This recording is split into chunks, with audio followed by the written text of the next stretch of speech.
Hello everyone, welcome back to the channel, and welcome to episode 4 of the LD5 in Endgame Dream. Today we're going to look at some light and dark siege offenses that I've built that I just absolutely love. Got a lot to do today, so let's get started.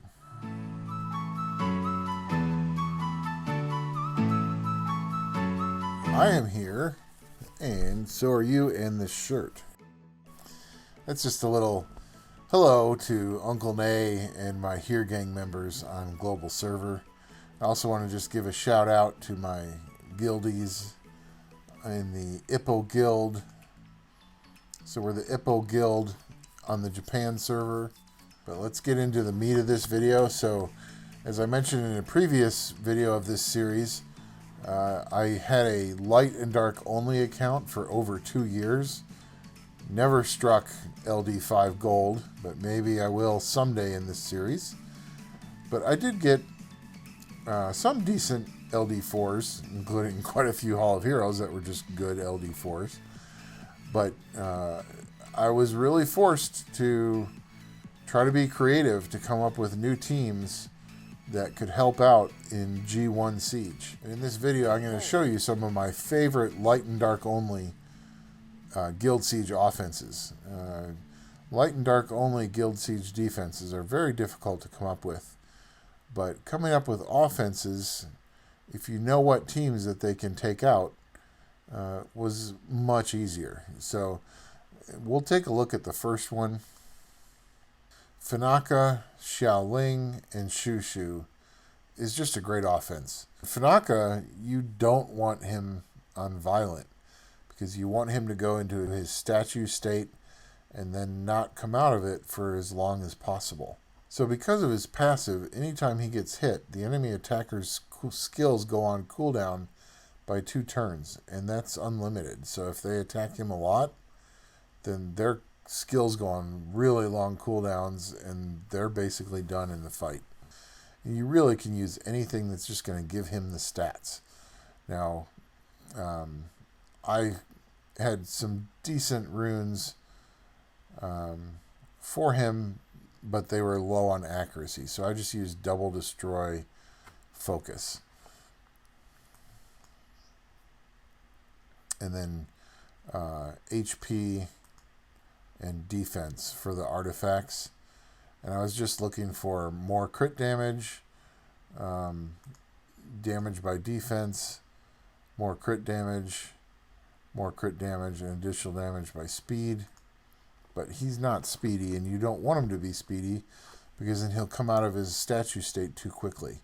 So he just needs a little bit of speed. So he's just on defense, crit damage, resistance. Now, ideally it would be defense, but I didn't have a fabulous focus rune with defense. And this is actually a pretty decent rune for him, because you want his resistance to be 100%, because since his skill 2 does an AoE provoke, you don't want him getting defense broken or stunned or frozen anytime someone hits him when they've been provoked. So his resistance is 100%. Someday in the future, if I got a better destroy rune or focus rune, or I switched up his runes, ideally you want defense on slot 6 as well. But he works out pretty good. His crit rate's 75, crit damage is 144. So his total defense is around 2,000, which is not super high for a defense monster. But in case he does get defense broken, or if they're just taking a ton of turns, you do need to have some hit point on this monster so he could take some damage. Then Xiao Ling, she's not as tanky as I'd like her to be, but she's at about 35k HP, a little bit of attack, a little bit of defense. Speed is up there. You do want her moving fast, mostly because of her skill 1, because of her stun ability. And then, so 72% crit rate, 148% crit damage, again 100%, because if the gargoyle is not landing its provokes, it's quite possible that she'll be getting hit. So when Xiao Ling uses her counterattack skill, it puts up the counterattack, but then also reduces the damage by half when she gets hit. And that's very critical to the sustainability of this team. So you want that counterattack up almost all the time. And then she needs some accuracy. I'd actually like her accuracy to be a little bit higher. Xiao Ling's runes are speed, crit damage, HP. She does damage based off her max HP. I just have her on double destroy endure in this case to make sure I got up to 100% resistance. So I will show you Xiao Ling's artifacts. This is garbage. There's only two useful substats here, and then this is not good either. There's really only two useful and small substats here. So both of these artifacts need to be changed out. And then Shushu is again 100% resistance. And now Shushu, since Shushu is your main sustain, you want Shushu taking as many turns as possible. Speed's actually a little bit lower than it should be, but make up for it a little bit with the fact that I got Shushu on Violent Nemesis. So the Vio gives you an extra chance, and the Nemesis will increase your attack gauge anytime you got hit. Our speed with a fat HP sub and defense sub. HP, and this is a garbage rune. Really need to replace this one as soon as I can, although the resistance helps. And then this one is also on resistance because I have speed and HP. The attack and crit damage really don't matter. And then I started experimenting with Shushu on Violent Destroy, and that seems to work out pretty good because Shushu's on Violent and is faster than the other mons on the team, it's trying to do as much healing as possible, as many turns as possible. So this rune set helps out quite a bit. Still need to up his artifacts to plus 15. We'll do that here in a moment. We need to up the speed, but you can see here's HP percent with a 21 speed, some accuracy, hit point, and a decent defense sub. Wow, I forgot that I even had. So this Shushu is like, this is how I would recommend building them. Speed, HP, HP. And then try to use as many sub-stats as you can, which these actually don't look that good. This is why this is my second gargoyle team. And so I only had enough gargoyles to build 2 gargoyles. Even though I summon them quite a bit, it just takes a lot to upgrade all their skills. So I have been trying out another variant of this offense where we've got the Light Penguin, Xiao Ling, and Shushu. So the Light Penguin has a 30% HP lead, so not as much as the Gargoyle. But the nice thing about the Penguin is that he's an attack bar booster, which helps you get more turns, and then also does AoE cleanse of all harmful effects on all allies. And if you have been getting hit with harmful effects, it makes the attack gauge boost better. So really nice third skill. And skill 2 is actually quite nice because the other team does not have a defense break, which makes it harder to end things quickly. But this one, so Dona has 2 attacks. Each one can decrease speed and defense. So that can make Xiao Ling and even Shushu hit decent against anyone whose defense broken. And then also has a stun chance on skill 1. So then when Dona's here And Xiao Ling, you got 2 chances to stun. So if you were to build a Dona, I actually put him on Violent Energy. That's not the best rune set for him. Should be Violent Will, especially for Guild Siege. But speed, HP, HP. And then you're looking at defense and HP for artifacts. So the advantage of the gargoyle is I think the gargoyle is stronger for this team. But if you're like me and you don't have enough gargoyles, the penguin knights are pretty easy to skill up. So you can see he's fully skilled. And it's 24k HP. The defense is plus 400. That should be higher. And the speed is plus 105. That should also be higher.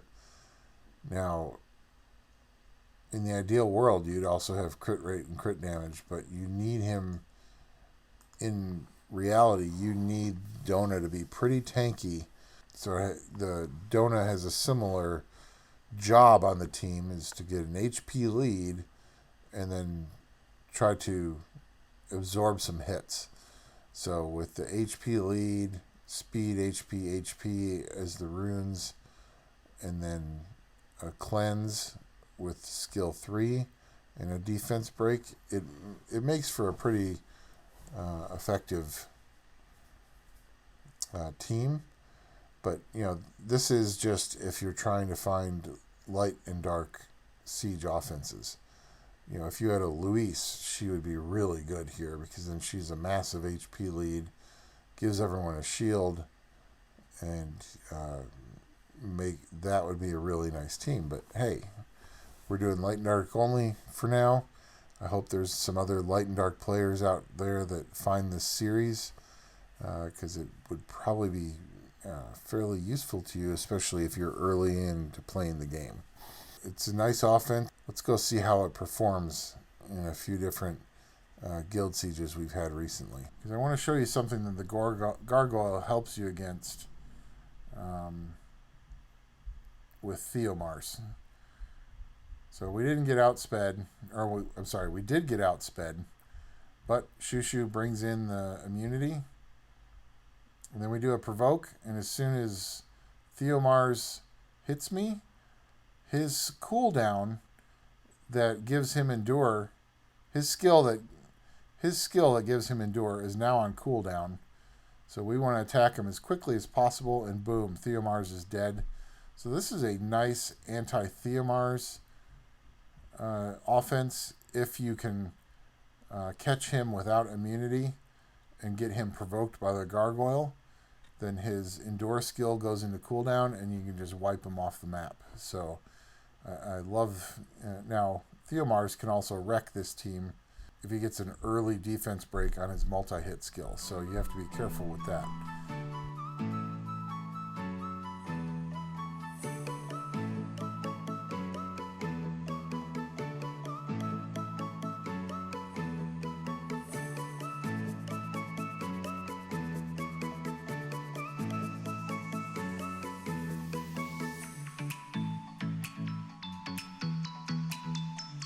So Kamoon, Vigor, Skolgol is one of the better siege defenses for Phenaka, Xiaoling, Shushu. Now it's not a quick victory, but you can outlast him. So he's launched his rock. We're going to need to heal up after that hits. So we're going to do a quick counterattack, and then we're going to provoke everybody. Now both the Gargoyle and Xiaoling have their damage decrease on. Now, so Kamoon, when you're going against this defense, Kamoon is going to put shields on the weakest, the monster with the lowest hit points.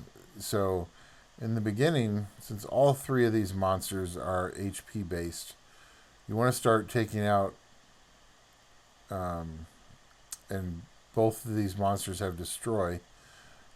You want to attack the monster who doesn't have the shield to start taking out their HP. We can see we got wounded there. So now these two have shields, so we go after Kamoon. Now we can fully heal up and get immunity on, because heal block can be a problem for this team. Now Skogul doesn't have his shield.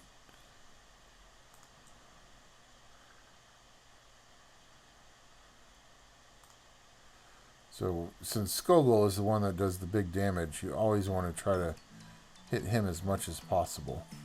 But once that shield is up, you go after whoever doesn't have the shield.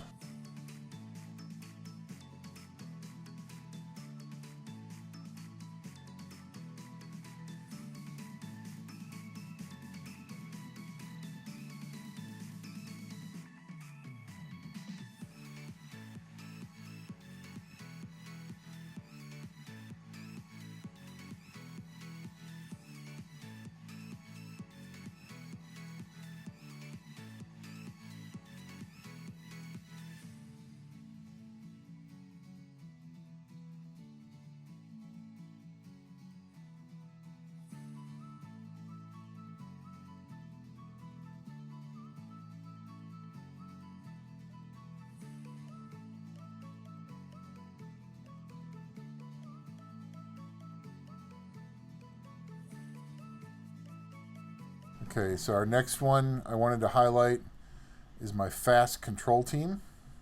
Now this would not be ideal because the Fire Monkey King can't be CC'd, and this is a CC team. So we can see we slept the Chimera and Wusa, so now we're going to work on the Fire Monkey King while the other two are sleeping. And so we have a defense break on the team with Kabilla, and she does attack bar boost and anti-crit to help keep damage down because there is no healer. But the idea with this team is you strip with Varessa, you sleep everybody with Aschubel, and you outspeed everybody with Kabilla. And now my Kabilla is just a little over 300 speed, so it's not perfect. She needs to be faster. But you can see it's pretty good at controlling. Aschubel's skill 2 will 0 at attack bar, and Varessa's skill 3, Varessa's skill 2 will also 0 at attack bar. So you have, as long as you can strip and sleep everybody, you could just pick the team apart. It's one of my best offenses. As long as you bring it against the right team, it doesn't lose very often. So you can see the runes on this team. Kabilla is obviously swift, speed, HP. We just want her to survive as long as possible. Plus 183 speed, fully skilled. Needs a bit more accuracy to land its defense break, but it's not a bad Kabilla. So Varessa's on Swift Will, and that's only because I need her to outspeed Aschubel. My Despair Will, Varessa is just too slow. I need her to move first to do the strip. She's fully skilled up, 100% accuracy. I know she only needs 85. But this accuracy rune is pretty decent, actually. So it's accuracy with a defense innate. I gemmed in some speed. It has some attack, and it's got a fat HP stat on it, and a little bit of crit damage. And so Varessa is speed, HP, accuracy. And then we've got additional damage in the first artifact, and a little bit of additional damage in the second one. And then Aschubel is on Swift Will. And in the ideal world, I would have both Aschubel. I would probably have Aschubel on Violent, and then I'd have Varessa on Despair. But I needed this team to be speed tuned properly, so the turn order is Kabilla goes first, and then Varessa goes and strips everybody, and Aschubel goes and does 2 turns sleep and also block beneficial effect. Okay, so this team can work really well against teams where you know you're going to disrupt what they're trying to do with their defense. So we're going to boost up here. Varessa is going to do a strip. We got it. Now we're going to try to sleep everybody. So now Chloe is asleep for 2 turns. Already took her first turn, but we defense break Katarina there. Now we could do some ignore defense damage and finish her off with Aschubel. And I can defense break her. Push back her attack bar a little bit. Boost up again and put on anti-crit in case Kali goes nuts. We're trying to get... There we go. So now Chloe's dead before she even gets to do her invincibility. Now, Kali just put up invincibility, but we have our strip back. Strip it out. Do a little damage. We even kill with Kabilla. So that's how this team can be very effective against slower teams where you know you can disrupt what they're trying to do. Once again, thanks for watching. I hope you enjoyed this video, and I hope you enjoy these 2 awesome Siege offenses. These 2 teams were some of the earliest teams I built, and they've gotten me well over 50% of my wins over Siege all time. So they're great teams to use. You just have to know what teams to take them into. If you have any questions about who to use them against, please leave a comment down below. Love for you to like and subscribe. We're trying to get to 100 subscribers, so please help out the channel, and we'll get more content out to you. Until we see you next time, take it easy.